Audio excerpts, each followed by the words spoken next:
उद्धव ठाकरे सरकार के मंत्री और एनसीपी नेता धनंजय मुंडे की कुर्सी पर खतरा मंडराने लगा है। नजदीकी रिश्तेदार के बलात्कार के मामले में फंसे धनंजय मुंडे को लेकर शिवसेना का रुख नरम तो है, लेकिन शरद पवार ने अपने तेवर कड़े कर दिए हैं। शरद पवार ने कहा कि एनसीपी नेता पर लगाए गए आरोप गंभीर हैं और इस घटना पर संगठन के शीर्ष नेताओं की बैठक होगी और उसके बाद ही धनंजय मुंडे पर कोई फैसला लिया जाएगा। मुंबई में इस मुद्दे पर एनसीपी मुखिया ने कहा कि जितने भी आरोप लगाए गए हैं वह बेहद गंभीर हैं और हमें बतौर पार्टी कड़े फैसले लेने होंगे। इस घटना पर अभी तक मेरी पार्टी के और अन्य नेताओं से कोई बात नहीं हुई है, लेकिन बहुत जल्द उनसे मेरी इस मुद्दे पर चर्चा होगी। मुंडे मुझसे मिलकर अपना पक्ष रख चुके हैं। ऐसे में ये मेरी जिम्मेदारी है कि मैं पार्टी के अन्य नेताओं को उनके पक्ष से अवगत कराऊं और आने वाले समय में उठाए जाने वाले कदम को लेकर स्थिति स्पष्ट कर दूं।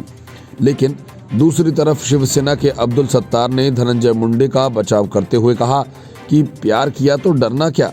सत्तार ने कहा कि मुंडे ने खुद ही कहा है कि शिकायत करने वाली महिला की बहन के साथ उनके प्रेम संबंध है और उनके 2 बच्चे भी हैं।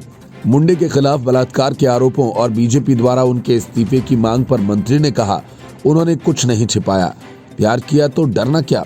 लेकिन बीजेपी गंभीर आरोपों का सामना कर रहे धनंजय मुंडे का इस्तीफा चाहती है। शरद पवार ने अपने बयान में ये भी कहा कि मुंडे ने मुझसे मुलाकात की थी और इन आरोपों के बारे में विस्तार से जानकारी दी थी।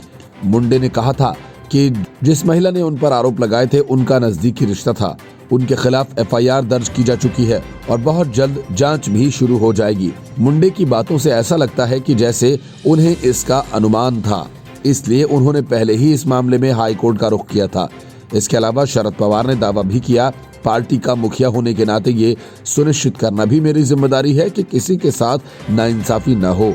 आरोपों की गंभीरता को देखते हुए इस मामले में कार्रवाई होगी। शरद पवार से मुलाकात करने के बाद धनंजय मुंडे ने कहा, मैंने खुद पर लगाए गए आरोपों को लेकर शरद पवार और पार्टी को बयान सौंप दिए हैं। मैंने उन्हें सब कुछ बता दिया है। पार्टी का निर्णय अंतिम होगा, वह जो भी तय करेंगे मैं वही करूंगा। इस घटना पर महाराष्ट्र बीजेपी ने महाराष्ट्र सरकार के मंत्री का जमकर विरोध किया।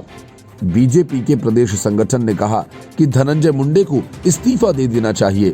राज्य निर्वाचन आयोग को उन पर कार्रवाई करनी चाहिए क्योंकि उन्होंने अपने चुनावी हलफनामे में अपनी दूसरी पत्नी की जानकारी छुपाए रखी। हालांकि इसके पहले एनसीपी के तमाम नेता धनंजय मुंडे का बचाव करते हुए भी नजर आए थे। उनका कहना था कि यह सिर्फ आरोप है। उन्होंने इस बारे में सफाई पेश की है, ये उनका पारिवारिक मामला है। राजनीति में जगह बनाने के लिए सालों खर्च करने पड़ते हैं, इसलिए बिना जांच के ही किसी का करियर खत्म करना सही नहीं है। मुंडे ने इस घटना पर अदालत में केस दर्ज कराया है। असल में गायिका बनने की इच्छुक 37 वर्षीय महिला ने 10 जनवरी को मुंबई के पुलिस आयुक्त को लिखे एक पत्र में आरोप लगाया कि 2006 में मुंडे ने उनके साथ बार बार बलात्कार किया। महिला ने दावा किया कि पहले उसने ओशिवारा थाने में शिकायत दी थी, लेकिन उसे नजरअंदाज कर दिया गया। बीड जिले के राष्ट्रीय कम्युनिस्ट पार्टी नेता मुंडे ने आरोपों से इनकार करते हुए दावा किया कि महिला और उसकी बहन उन्हें ब्लैकमेल कर रहे हैं। मुंडे ने कहा कि महिला का दावा उन्हें ब्लैकमेल करने की साजिश का हिस्सा है। हालांकि उन्होंने स्वीकार किया कि वह महिला की बहन के साथ प्रेम संबंध में थे। उनके 2 बच्चे भी हैं। मुंडे ने कहा कि उनकी पत्नी, परिवार और मित्रों को इस संबंध के बारे में पता भी था और उनके परिवार ने दोनों बच्चों को स्वीकार भी किया। उन्होंने कहा कि जिस महिला के साथ उनके संबंध थे वह 2019 से ही उन्हें ब्लैकमेल कर रही थी।